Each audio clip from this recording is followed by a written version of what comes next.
Itulah kata-kata orang yang sudah dilempari tulang, dan dia bisa menggonggong, bisa menjerit ya, bisa berteriak dan bisa diam karena tulang-tulang tikus dan tulang-tulang ayam busuk yang sudah dilempar oleh aguan ya. Mereka ngelepaki itu ya. Seolah-olah tak ada tanah yang dirampas, dan tak ada sungai yang diuruk, tak ada laut yang dipagari, tak ada laut yang ditimbun, tak ada raga yang cacat, tak ada jiwa yang melayang karena korban truk pengangkut material tanah timbun proyek PIK 2. Mereka ini hanya demi sekerat tulang tikus. Dunia tidak mengenyangkan yang menggonggong untuk aguan dan tega menari di atas luka derita rakyat Banten ya.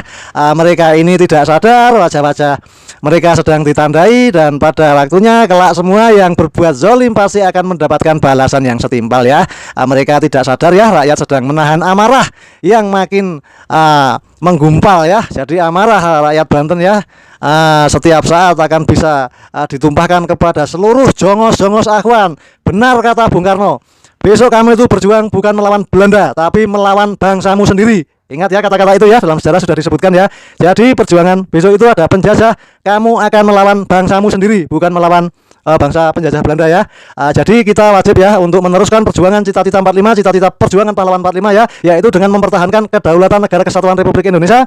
Dan kata-kata Bung Karno yaitu besok kamu akan perang dengan bangsamu sendiri, itu harus dijaga ya. Kita jangan sampai bisa diadu domba ya. Kita jangan mau dilempari tulang-tulang busuk oleh aguan sehingga kita jadi babu-babu dan antek-antek juga jongos-jongos aguan ya. Itu harus kita hindari. Itu adalah jiwa pecundang, jiwa pengecut, jiwa pengkhianat bangsa ya. Oke, selanjutnya langsung kita simak lagi ya.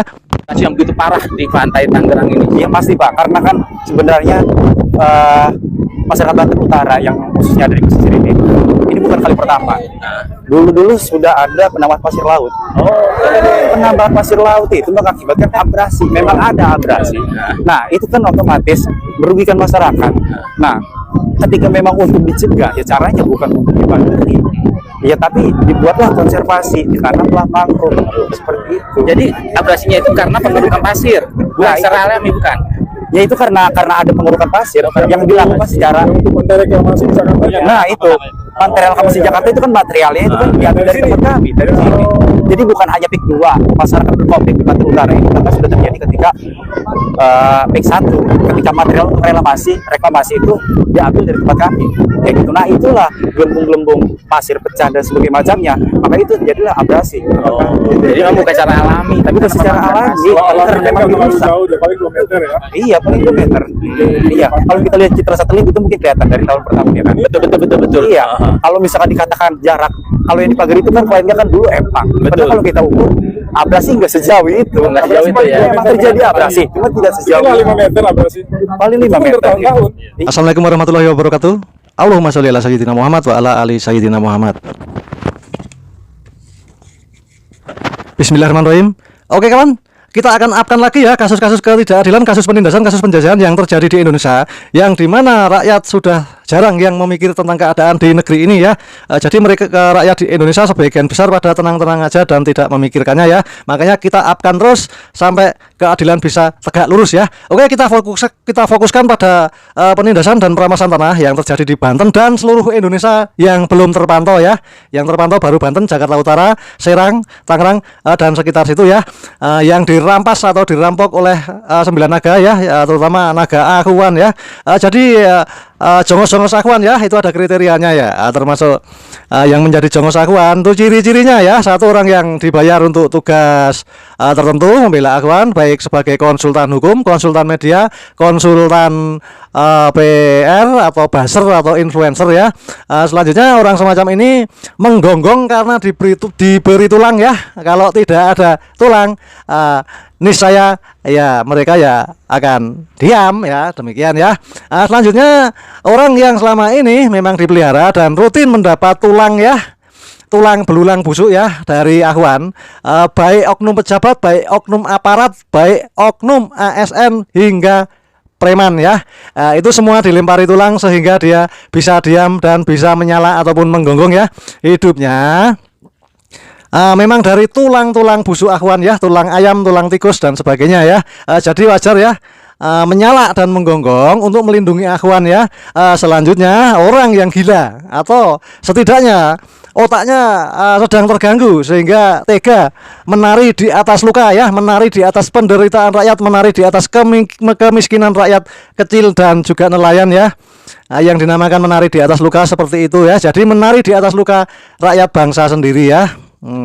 Kesengsaraan rakyat ya dan penindasan yang menimpa rakyat diutamakan Banten ya akibat proyek Pantai Indah Kapuk 1, Pantai Indah Kapuk 2 dan seterusnya. Tapi semoga Pantai Indah Kapuk 2 bisa digagalkan sehingga terjadi pemberhentian penjajahan ya. Oke, selanjutnya 4 jenis yang saya sebutkan tadi itu adalah jenis-jenis makhluk yang saat ini membabi buta membela PIK 2 milik Akhwan dan Antoni Salim ya. Mereka lupa ya jika rakyat Banten sudah marah ya, Akhwan bisa mudah kabur ke Cina, Singapura, Amerika, Australia, kemana saja bisa, terbang aja bisa dan tidak mungkin terjerat hukum.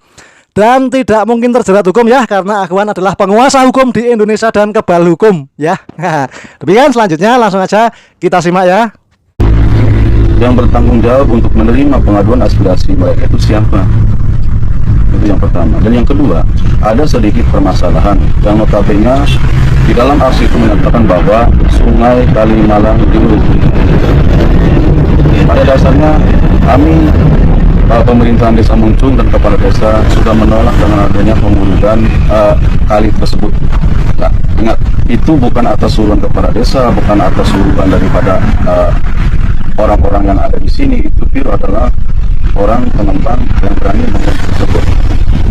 Karena booming rame permasalahan ini sehingga kami memohon untuk dibuka kembali. Akhirnya mereka menerima.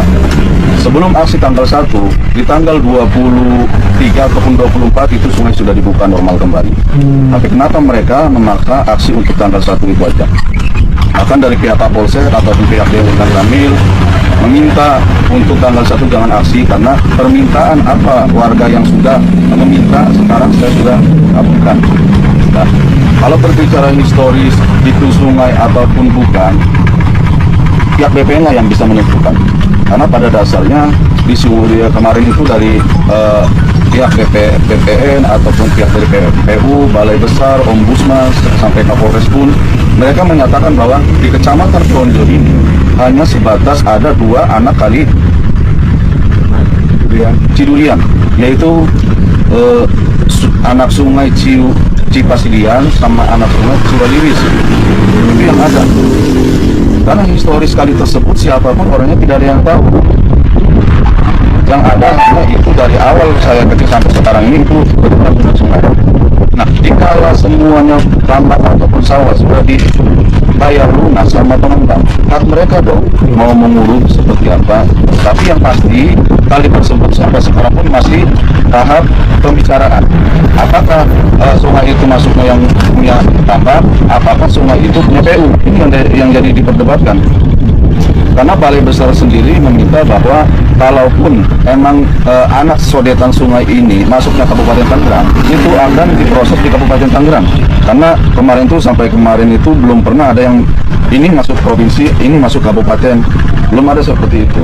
Tetapi dengan kemarin Ombudsman datang, akhirnya ada kesepakatan kalaupun emang ini masuknya Kabupaten Tangerang, mungkin akan diperbaiki oleh Kabupaten Tangerang di tata ruangnya. Kawan, saya beri penjelasan sebentar ya. Jadi makin kesini ya banyak yang tanpa malu mendeklarasikan diri ya sebagai Jongos Akhwan ya. Ada yang mengklaim dari golongan ulama, anggota DPR, DPRD, DPD, aktivis, mahasiswa, bahkan ada yang tega mengatasnamakan rakyat Banten. Ini sangat keterlaluan ya. Mereka beropini seolah masyarakat Banten bahagia dan sejahtera karena adanya proyek PIK 2, bosku. Ya, itulah kata-kata orang yang sudah dilempari tulang dan dia bisa menggonggong, bisa menjerit ya, bisa berteriak dan bisa diam karena tulang-tulang tikus dan tulang-tulang ayam busuk yang sudah dilempar oleh Akhwan ya. Mereka ngelepai itu ya.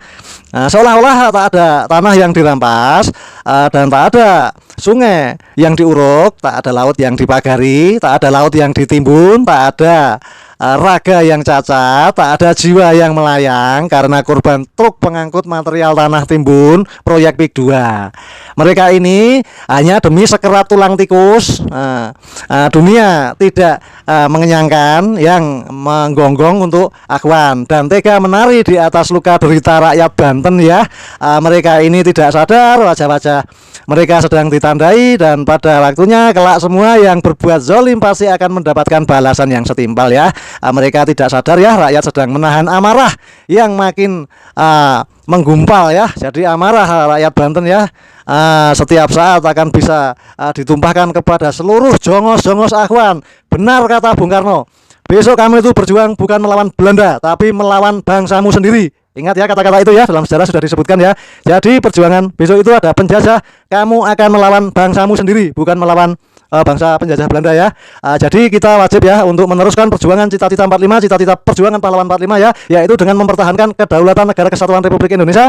Dan kata-kata Bung Karno yaitu besok kamu akan perang dengan bangsamu sendiri, itu harus dijaga ya. Kita jangan sampai bisa diadu domba ya. Kita jangan mau dilempari tulang-tulang busuk oleh Akhwan sehingga kita jadi babu-babu dan antek-antek juga jongos-jongos Akhwan ya. Itu harus kita hindari. Itu adalah jiwa pecundang, jiwa pengecut, jiwa pengkhianat bangsa ya. Oke, selanjutnya langsung kita simak lagi ya. Proyek. Ya, kalaupun emang untuk membatalkan proyek PSN PIK 2 ini, ya kan juga bingung juga. Awalnya mereka meminta bahwa sungai minta kembali. Oh, larinya ke PIK 2 nih, bahwa PSN harus dibatalkan. Apa semuanya? Terus yang kami dengar lagi, kalau misalkan ini dilanjutkan, katanya mereka tuh mau bawa Jawara Banten yang lebih banyak dari kemarin. Gimana tanggapan Bapak? Kalau menurut tanggapan saya, kalau emang mereka datang ke sini dengan baik-baik, terima. Tapi kalau mereka datang ke sini mengadakan aksi dengan benarnya kami akan lawan.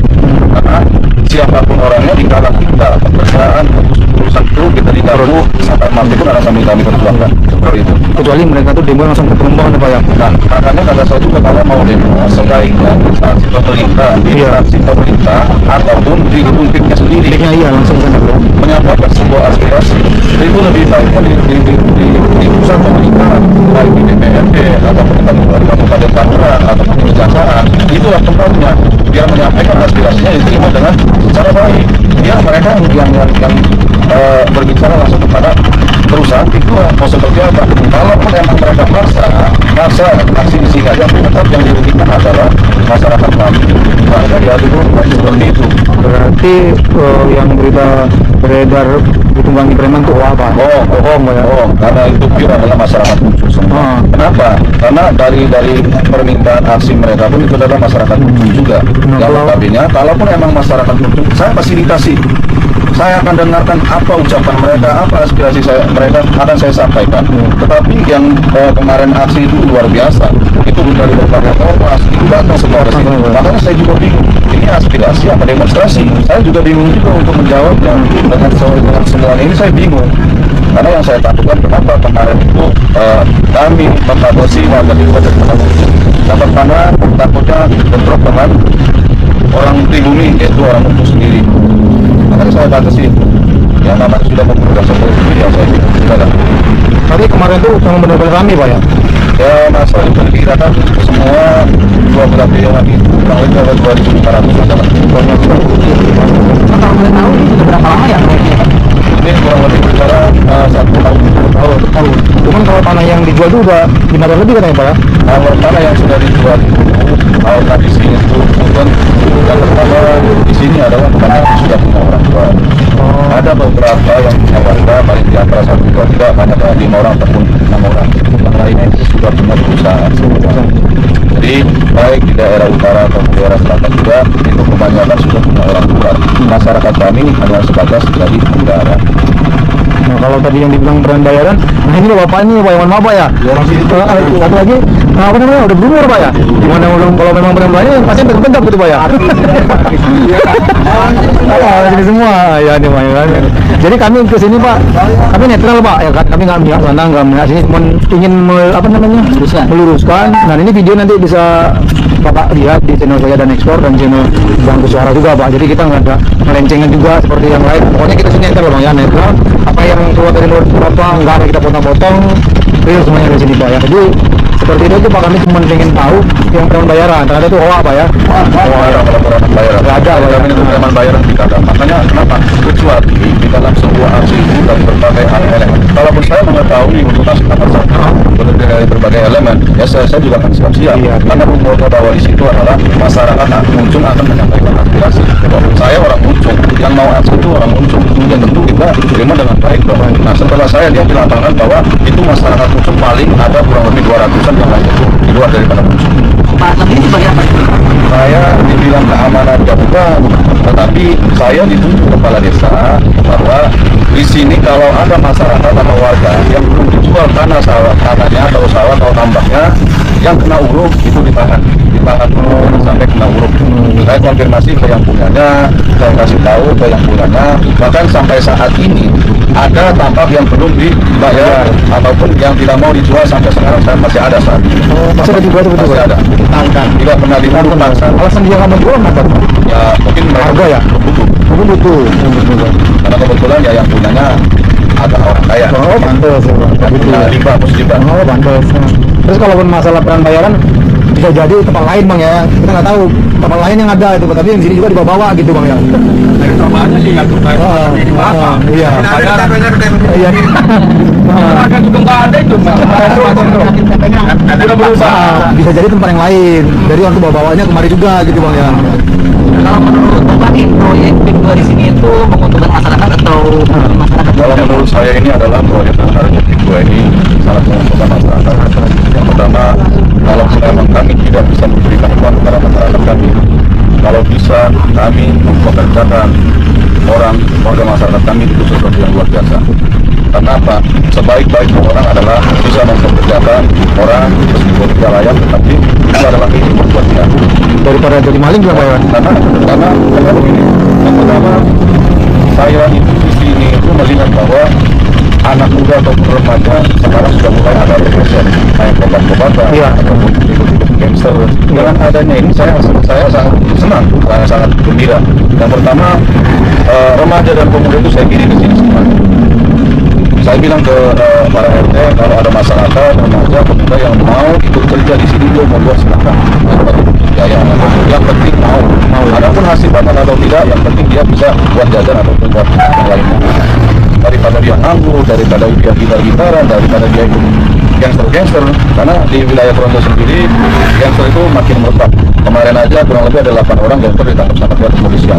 Di Batavia ada tuh Kemarin di Kapolsek Toronto juga ada kurang lebih. Berarti sebenarnya warga sini tuh nggak mempermasalahkan ini Pak ya. Permasalahan ini Semuanya sesuai aja Pak ya kan. makanya saya bilang tadi, walaupun mau aksi mau apa silahkan yang pusat pemerintahan ataupun yang punya perusahaan tersebut, kami hanya sebatas di bawah, kami hanya sebatas mencari nafkah untuk diri sendiri. Tetapi kalau memang mereka tidak senang, apa yang mereka bisa berbuat? Apakah tidak bangga ada masyarakat kami mencari pekerjaan di sini? Karena notabene masyarakat kami mohon maaf secara pendidikan itu di bawah, kadang-kadang tidak punya jasa. Mau bekerja di mana? Tidak masalah, SMA itu kesulitan luar biasa. Satu juga sulit kan Pak. Satu juga sulit. Terus di 2025 ini saya juga mendengar berita-berita bahwa di Provinsi Banten ini ada PHK kurang lebih 40.000 dari 4 perusahaan terbesar. Apa bukan sesuatu yang luar biasa? Tapi dengan adanya pengembangan ataupun dengan adanya perusahaan titik 2 ini, saya sepakat. Mudah-mudahan bisa menyerap tenaga kerja. Lagi kalau misalkan bang jalan ini Pak bisa jadi tambah maju Pak ya sini Pak ya. Salah satu contoh adalah dengan adanya PIK ini, PIK 2 ini, ada masyarakat yang buka warung, ada yang masyarakat buka warung, depannya ada yang buka sedikit. Itu bukan sesuatu yang luar biasa kan Pak? Kan kata Pak Prabowo itu sudah bilang, kalaupun emang kita tidak bisa bantu 10 orang minimalnya satu orang.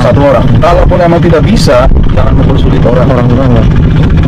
Karena pure di sini itu adalah masyarakat, bukan preman bayaran. Nah, kalau yang mau demo itu demo langsung ke